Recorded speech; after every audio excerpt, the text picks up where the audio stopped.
san trong phim trong thà bị cái gì nà san đó mang đi bọc mẹ cho không bị san á alo chính lẽ chả đi cho nó khá đi lại là cái này phụ đi ra cho nó đó tôi này anh nên đi đây chụp rồi nó có thể bị chỉ mà đấy cô rồi thì này rồi nhiều trên công khai vì đó mà vì mình rồi ấyချိန်လေးနောက်က အလုပ်များတဲ့ဂျားတရားနေကျွန်တော်တို့ဘိုးမျိုးသားဖွဲ့ချုပ်ပြန်ဟိုပါတီရဲ့ပြည်စုံပွဲကိုလာပြီးတဲ့အတွက်ကျွန်တော်ရင်ထဲကနေလိုက်လဲကျေးဇူးတင်တဲ့အကြောင်းဥစွာအနေနဲ့ပြောလိုပါတယ်။နောက်ဒီနေ့ပွဲကိုကြွရောက်လာတဲ့ညီနောင်တိုင်းရင်းသားညီကိုများအားလုံးစိတ်ဤချမ်းသာခြင်းကိုယ်ဤကျမ်းမာခြင်းနဲ့ဖြာတော်သူထားတဲ့ပြည်စုံပါစီကြောင်းဥစွာအနေနဲ့ကျွန်တော်တို့နှုတ်ခွန်းဆက်တာအပ်ပါတယ်ခင်ဗျာ။ကျွန်တော်ကတော့နာမည်တော့ဒေါက်တာခွန်စုံမိုးကျော်ပါဘိုးမျိုးသားဖွဲ့ချုပ် PNO ပါတီမှာကျွန်တော်ထမ်းဆောင်နေတဲ့တာဝန်ကတော့ကျွန်တော်ဘိုးကော်မတီဘိုးလုံးမှုဆောင်အဖွဲ့ဝင်နဲ့ပြည်လောင်းမျိုးနဲ့ဘိုးမျိုးသားဖွဲ့ချုပ် PNO ပါတီဥက္ကဋ္ဌအနေနဲ့တာဝန်ထမ်းဆောင်ပါတယ်ခင်ဗျာ။နောက်2025ဒီကောက်ပွဲမှာတော့ကျွန်တော်ပါတီအောင်နိုင်ရေးကွဲကောင်းဆောင်အနေနဲ့ကျွန်တော်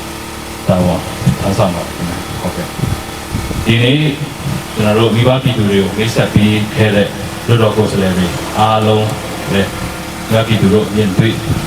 ကြားသိကြရမှာလားကျွန်တော်တို့ပါတီကိုယ်စားလှယ်လောင်းတွေဟာကျွန်တော်တို့တွေ့ကြရကျွန်တော်တို့ဆွဲပြီးတော့မှကျွန်တော်တို့ဝန်ကြံထားတာမဟုတ်ပါဘူးကျွန်တော်တို့ဒီပါတီကိုယ်စားလှယ်လောင်းတွေကိုရဖို့ကျွန်တော်တို့ဒီလောင်းမျိုးနယ်မှာရှိတဲ့မိဘပြည်သူရဟန်းတန်းကရဟန်းရှင်လူမိဘပြည်သူအပေါင်းလုံးနဲ့ကျွန်တော်တို့ချိန်ချာပြီးကျွန်တော်တို့အစည်းအဝေးတွေလည်းကျွန်တော်တို့ထိုင်တယ်ပြည်သူလူထုတွေရဲ့သဘောထားမှတ်ချက်တွေကိုလည်းကျွန်တော်တို့ကယူရဲအဲဟာနေမှကျွန်တော်တို့ဘို့ကိုလည်းချန်ပီယံချက်တွေအတီးပြချက်တွေအစင်းစစ်ရယူပြီးမှကျွန်တော်တို့မြို့နယ်အတွက်အကောင်းဆုံးတာဝန်ထမ်းဆောင်နိုင်မဲ့ပုဂ္ဂိုလ်တွေကိုကျွန်တော်တို့ရွေးချယ်ထားခြင်းဖြစ်ပါတယ်မြို့ပြည်သူများလက်ကမ်းစာဆောင်မှာတွေ့တဲ့အတိုင်းပဲလူတော်ကိုယ်စားလှယ်တွေဟာကျွန်တော်တို့ဥပဒေပညာရှင်ပါတယ်လူမှုရေးအစီအမံခန့်ခွဲမှုပညာရှင်ပါတယ်ဘူမိဗေဒနဲ့မြေအသုံးချမှုပညာရှင်တွေပါတယ်ကျွန်တော်တို့စိုက်ပျိုးရေးပညာရှင်တွေပါတယ်နောက်ပြီးတော့မှအင်ဂျင်နီယာလည်းပါတယ်လက်ဆောင်တောင်းဆောင်မှာကျွန်တော်တို့ဘာဘောနော်ဒီဆုံးအောင်အတတ်နိုင်ဆုံးဒီကုန်းပညာရှင်တွေကျွန်တော်တို့ရွေးထုတ်ပြီးတော့မှ data အကျိုးပြုနိုင်ဖို့ကျွန်တော်တို့ဆောင်ရွက်ထားခြင်းဖြစ်ပါတယ်ခင်ဗျာဥပမာကိုအနေနဲ့ပြောရရင်ကျွန်တော်တို့ပန်းခင်ကြီးတစ်ခုပန်းချန်ကြီးတစ်ခုမှာကျွန်တော်တို့ပန်းတစ်မျိုးတည်းနဲ့ပွင့်နေလို့အဲ့ဒီပန်းချန်ကလည်းတင်းတဲ့သေးဆုံးနေပါဘူးဟုတ်နော်ကျွန်တော်တို့သမင်းတစ်ဝိုင်းမှာဟင်းပလောက်ကောင်းကျွန်တော်တို့သမင်းနဲ့စီပြန်ဟင်းပဲရှိနေရင်လည်းကျွန်တော်တို့ဒီသမင်းဝိုင်းကဟုတ်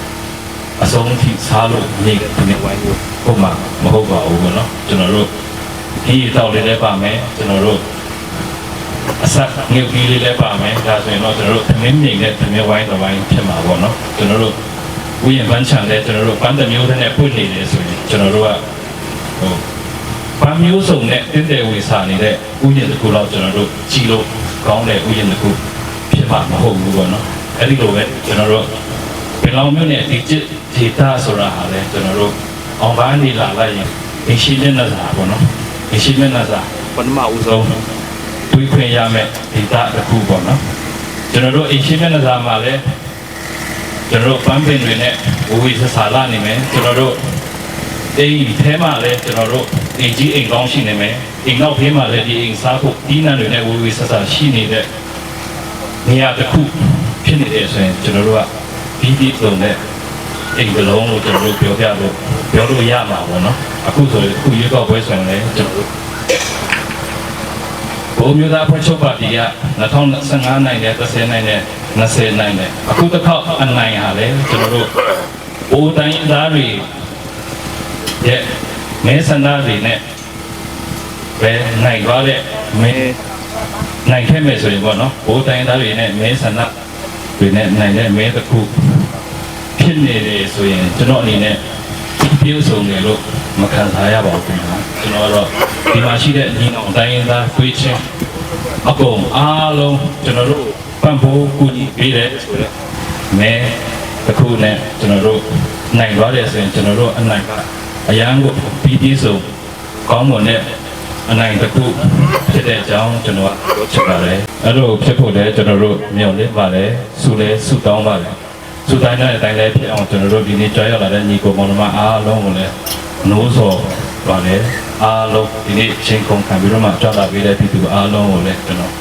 ကိုယ်စိတ်နဲ့ပြချမ်းမချမ်းသာပါစေကြောင်းထပ်ပြီးတော့မှဆုမွန်ကောင်းတဲ့ကျွန်တော်ရဲ့အပိတ်စကားလေးကိုဒီလောက်ပဲပြန်လာခွင့်ပြုပါအားလုံးကျေးဇူးတင်ပါတယ်ခင်ဗျာ